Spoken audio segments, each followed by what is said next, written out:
All right, questions for Coach Miller, please raise your hand. We'll start with Justin Spears, Arizona Daily Star.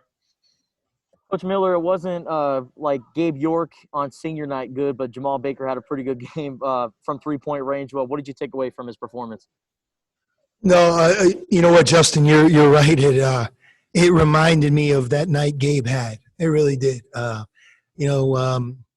Jemarl got red hot. I thought his teammates did a good job setting screens and recognizing that he's hot, trying to get him the ball. We probably are one thing about it is, as a coach and as staff, you learn your team through game experience as well. And we probably helped Jemarl a little bit better than we have as well, recognizing his importance, how he can shoot the ball. And, Jemarl, for the 2 years, year and a half that he's been here, he's been as good of a consistent shooter every day as we've had. It hasn't always translated into the games, but, it's hard to be a really consistent shooter when he had the role that he had on last year's team. Although it was a very important role and he was a good player for us, to really get going shooting, you need opportunity. And he has that on this year's team. Quite frankly, our team needs him, not necessarily to play exactly like he played tonight, but being a guy that plays with great offensive confidence. And but it just shows, I don't care who we played tonight or what the score was, the way he moved and shot the ball, I think speaks for itself. And I was happy for him because there isn't a better kid, a better player who works hard every day, does things the right way, off the court, on the court, great teammate. And it was nice to see him have the big night that he had tonight. Has he shown that he's been capable of having a night like this from a year ago, or can you really tell there's something different about him this year? Well, he has a bigger role, a bigger opportunity. And, always when your habits are really good, like they are in Jemarl's case, his work ethic, his love for the game, how he treats his body, I would say physically he's healthy. And if you just look at him, I've seen some of the games that we played last year, his body has really leaned out. I mean, he's right now about 5% body fat. And he's strong in a good way. He's experienced. And I think he's ready certainly to build on what he did a year ago and be an overall more productive and better player. He was lights out tonight. I mean, there aren't too many guards who've had a game this season already like he had tonight. I mean, he was terrific. Next question, Steve Rivera, Fox Sports 1450. It's easy to talk about something like this when you have a guy who shoots it like that, but your offensive flow looked really good throughout the whole game. Can you talk about the offensive flow?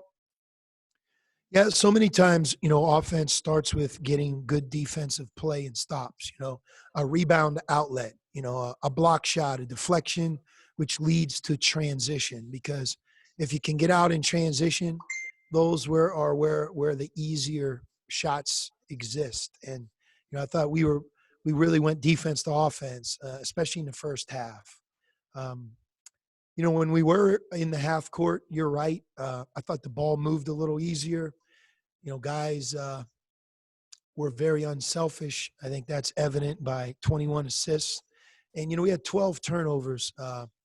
After the last game, I addressed, kind of our turnovers and maybe our fouls. And I didn't really mean it towards being critical of the officials or college basketball. I mean, that wasn't what I meant. I mean, in 2 games before we played tonight, we had 12 offensive fouls. I mean, that's a lot, screens off the ball, screens on the ball, catches in the low post where we dipped our shoulder, leaving our feet, guys slide under us, drawing a charge. So we tried to adjust. And then, my other point was, we have to include some of that on our defense as well, right? Where we can draw charges and get some of those same calls. But I think tonight maybe we had 1 offensive foul. That's a big difference between 6. And I thought, that allowed our flow, the way the game felt, to be a little bit better. And maybe just lastly, you were able to get get the whole bench in there, have some fun out there. How important is that, given that you have, some games here pretty quick? Hey, look, our guys have 6:15 a.m. COVID test tomorrow morning. We have nothing to complain about. Everybody here is grateful that we have a season. We respect our protocols, the doctors. Justin Kokoski, I don't know if there's a trainer in the world who gets up earlier, stays later, cares more about doing things the right way and our players more than Justin Kokoski. I mean, he's been the trainer here for almost 20 years. It's just, he's got a real feel and a great way of encouraging our players to stick with it, because it's not easy. I mean, they've been at this since late August, and it's part of why we've made the decision to not travel, so that we're in a health and safe way, and also so that we can gain confidence and improve. So tomorrow brings a new day. We have to have a great day, and then we play Bakersfield on Wednesday. So although we weren't able to play games at the beginning, this stretch is going to really test us in a lot of ways. And I was glad to see our team play the way we played tonight. Okay. Next question, Troy Hutchison, All Sports Tucson. Coach, you mentioned the 21 assists. Ben Matherman and Dalen Terry combined for 11 assists tonight. Can you talk about their passing game? And not only that, but they seem to be able to get their hands in the passing lane as well. Yeah, we really love our freshman class. Ben and Dalen just get better every day. I don't think either player has missed a single day of practice, which is quite a testament to their discipline, their resolve and toughness. And, keep this in mind on Dalen Terry and Ben. They're 18 years old. They're going to play their entire freshman year at 18. So they have a bright, bright future. Tonight, Azulis didn't have his night because he got into really early foul trouble, and then he turned his ankle, and we didn't really know how that was. And then when he reemerged in the game, he fouled out in 10 minutes. So again, these freshmen are freshmen. They're going to learn. Sometimes they're going to play really well, and other times they may not have as good a game as we like them to have. But those guys are important to us. You saw Tibet get his opportunity here tonight, and he banged 2 threes. At 6'8", as he gets bigger and stronger down the road, he's going to be a very good player for us. So, but you're right, Dalen and Ben do a lot of things for our team, and we need them to improve and grow and keep getting better. And I think they're on the right track.